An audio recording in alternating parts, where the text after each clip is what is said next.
2 दिवस नाही, हा राडा गेल्या 5-7 वर्ष 6 वर्षापासून चालू आहे की विधान भवनात जो एक राजकीय आपण एक सलोखा ठेवायचा असतो. पक्ष वेगवेगळे असले तरी एका विचाराने चालायचं असतं महाराष्ट्राच्या इज्जतीसाठी किंवा महाराष्ट्राचा एक कुठे नाव खराब होणार नाही या हिशोबाने चालायचं असं काही होताना दिसत नाहीये.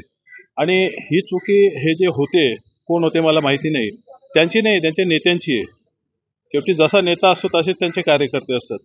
त्यामुळे जे काय झालं अत्यंत लाजिरवाणे. मी पण त्या अवस्था एक सदस्य राहिलेला आहे आणि मला खरोखर लाज वाटली ते बघून की आपल्या महाराष्ट्राचं हे युपी बिहार झालंय.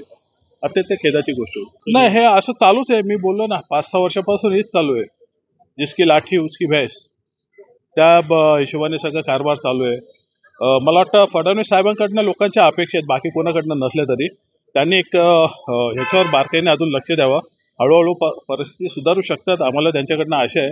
आणि त्याच अनुषंगाने पुढची वाटचाल काहीतरी ते करतील. कारण ही जी महाराष्ट्राची बदनामी होते, महाराष्ट्र हा देशातला सगळ्यात प्रगत राज्य आहे आपला, आणि त्याची अशी बदनामी आमच्यासारख्याने सहन होत नाही.